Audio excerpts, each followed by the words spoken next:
This is Freddie Mason, who lives in Northton. He's 10 years old and on his way to school. Freddie's good-natured and healthy.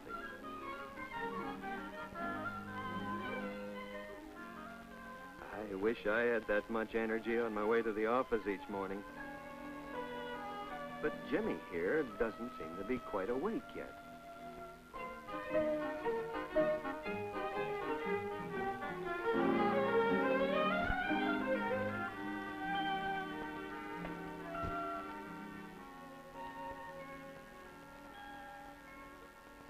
Freddie seems to be smart, too.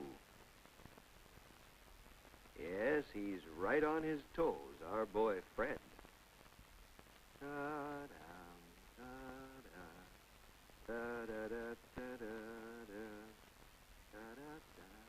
Ah, lunchtime already. In Northton, many of the children have further to go to school than children in bigger towns, so they bring their lunches. When all the desks are put together to form 2 long tables, it's just like a big banquet, and it's lots of fun.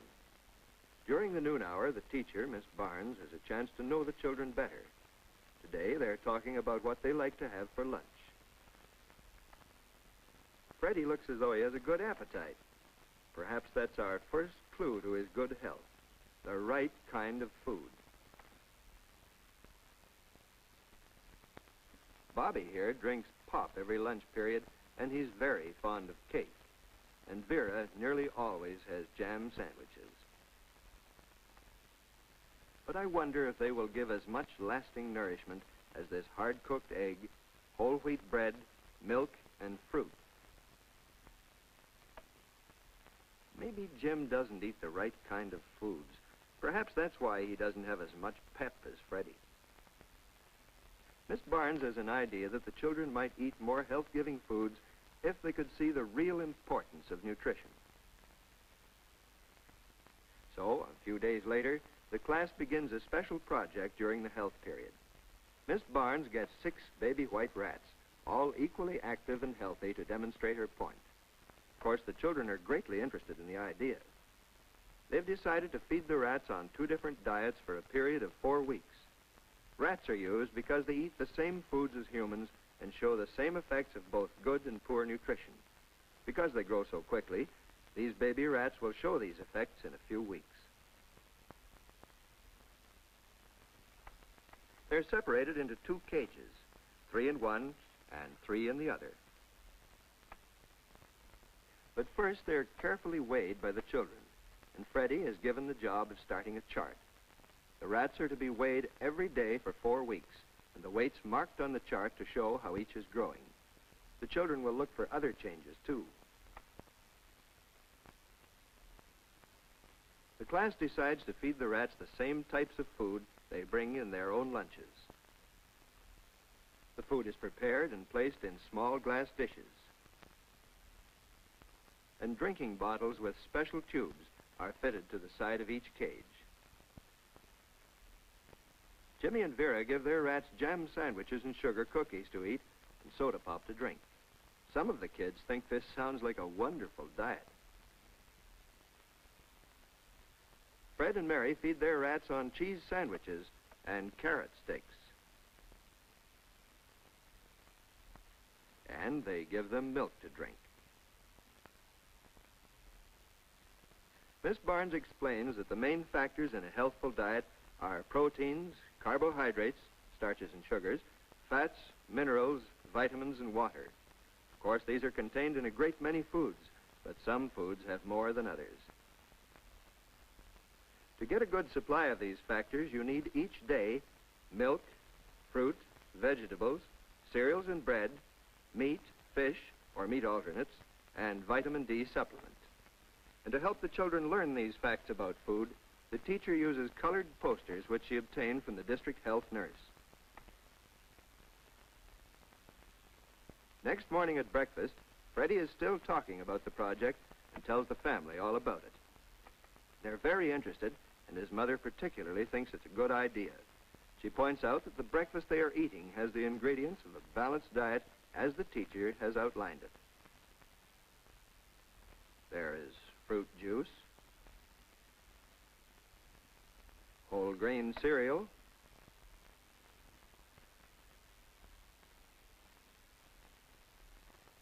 eggs,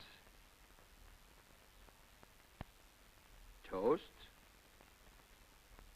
and milk. By golly, she's right. Same ingredients, but in a different form from the rat's diet.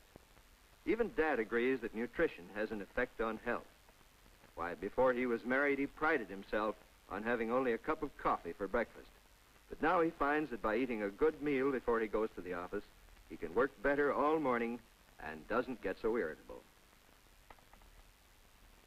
But there's one vitamin that we can't get enough of from ordinary foods. Vitamin D, the sunshine vitamin. So every day, winter and summer, Mrs. Mason gives the children a vitamin D supplement.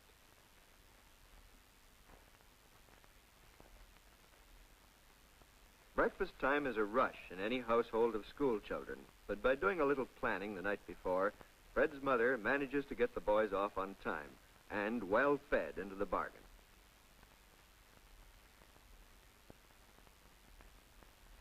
When all is peace and quiet again, Mrs. Mason sits down with her cup of coffee to plan her grocery list. She knows that the cheaper cuts of meat are as high in nutritional value as the more expensive ones, and she often uses meat alternates such as cheese, dried beans, or peanut butter. She plans to do some baking later in the day, which will help to cut down on the cost of extras such as cakes and cookies. Mrs. Mason does her shopping herself rather than over the phone. This way, she sees exactly what she is getting for her money.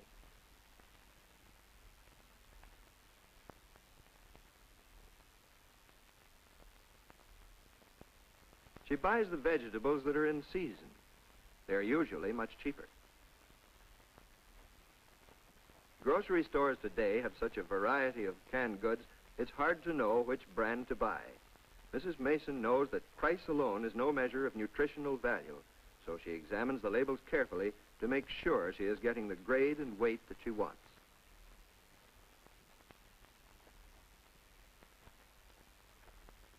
Any one of the brands of skim milk powder can be used for baking or in sauces and soups.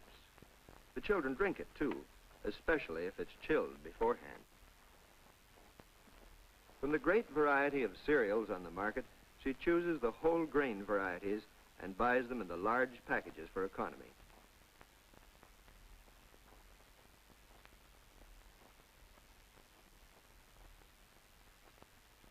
By shopping carefully, buying only foods high in nutritional value, and then storing them properly, Mrs. Mason is sure of providing her family with the nourishing meals they need.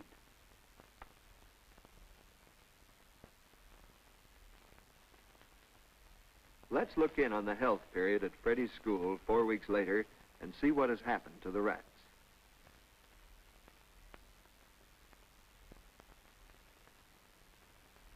The three who had the variety of foods that make a good diet are sleek and active. The children like to handle them because they're friendly and smooth. Their fur is shiny and their eyes are large and lustrous. They look healthy.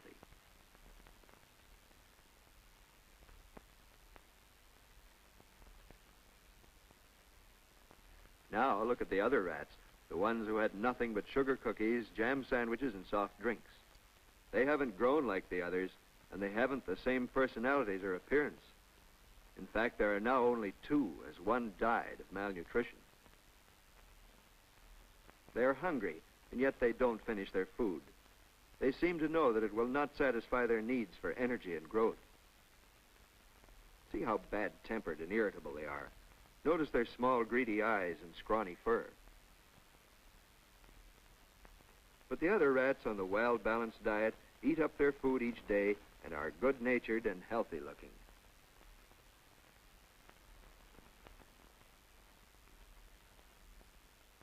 Now for the final weighing in.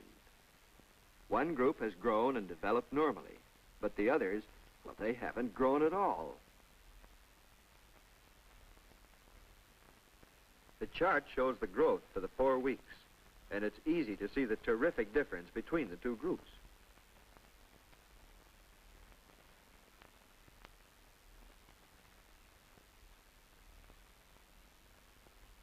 The final outcome of the demonstration can be seen more vividly when the rats are placed side by side. Although they were the same size and weight 4 weeks ago, those fed on the balanced diet have grown healthy and strong. But the others, fed on the poor selection of foods, have actually lost weight and have become weak and scruffy.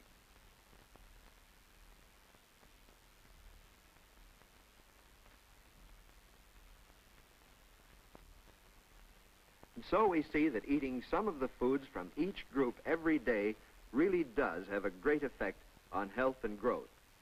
And this knowledge has been tabulated for easy reference under the name of Canada's Food Rules. Miss Barnes has a copy of this food guide for each child to take home.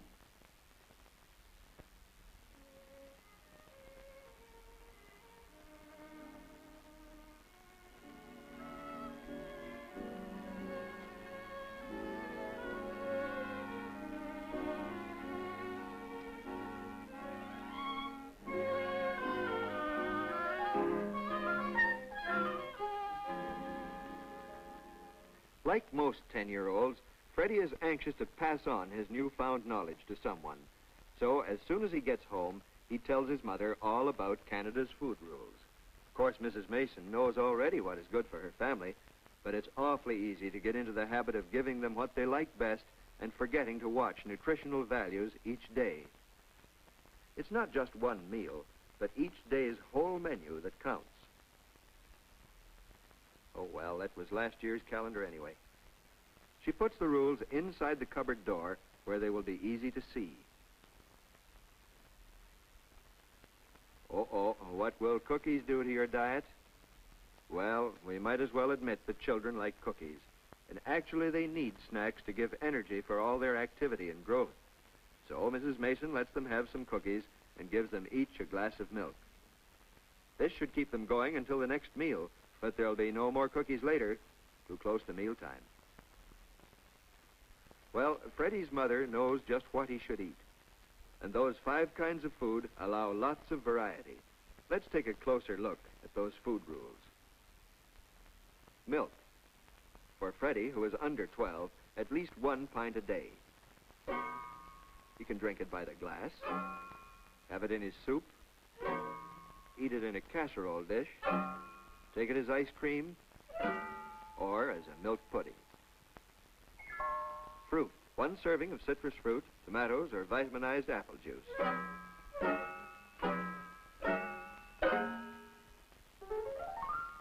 And 1 serving of other fruit. Vegetables. At least 1 serving of potatoes. And at least 2 servings of other vegetables. Preferably leafy, green, or yellow, and frequently raw. Say, I'm getting hungry. Cereals and bread. 1 serving of whole grain cereal, and at least 4 slices of bread with butter or fortified margarine.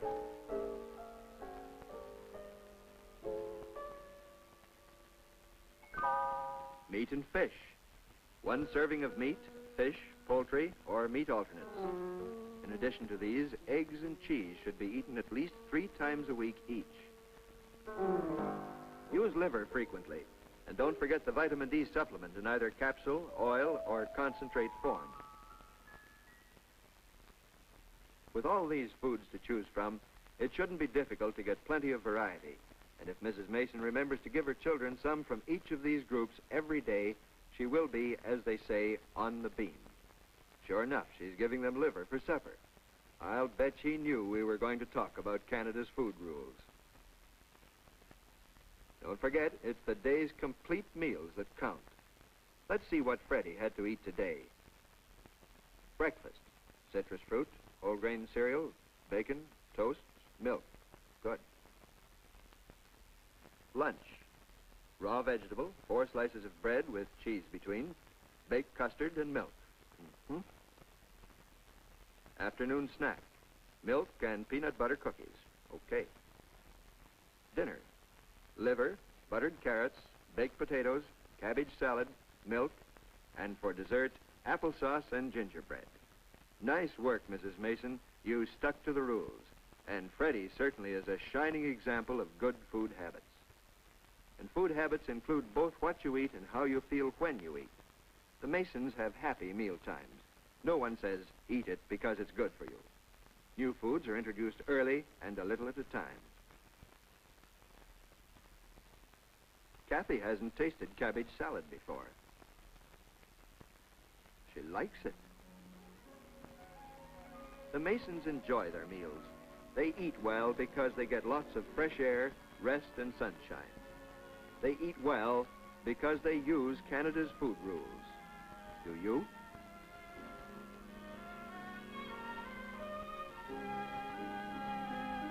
Form two long tables. It's just like a big banquet, and it's lots of fun. During the noon hour, the teacher, Miss Barnes, has a chance to know the children better. Today, they're talking about what they like to have for lunch. Freddie looks as though he has a good appetite. Perhaps that's our first clue to his good health, the right kind of food. Bobby here drinks pop every lunch period, and he's very fond of cake. And Vera nearly always has jam sandwiches.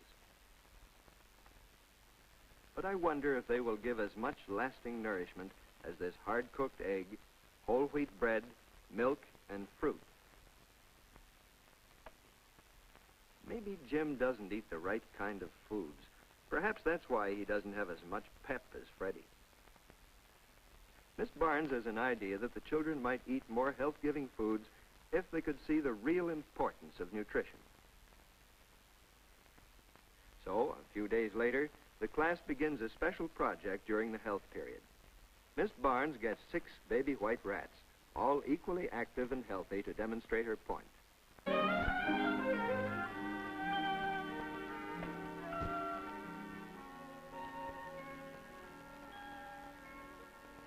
Freddie seems to be smart, too. Yes, he's right on his toes, our boy Fred.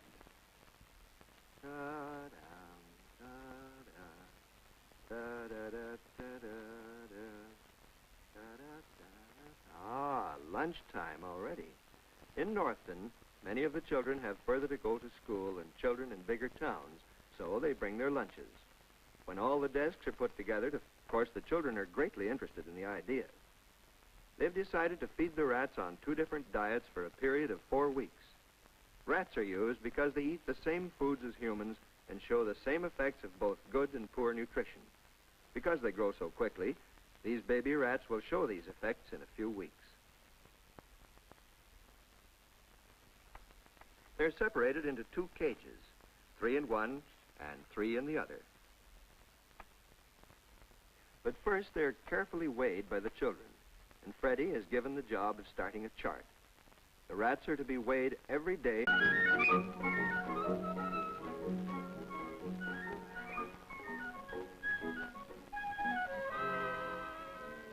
This is Freddie Mason, who lives in Northton.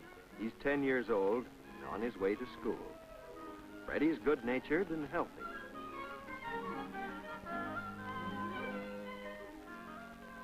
I wish I had that much energy on my way to the office each morning. But Jimmy here doesn't seem to be quite awake yet.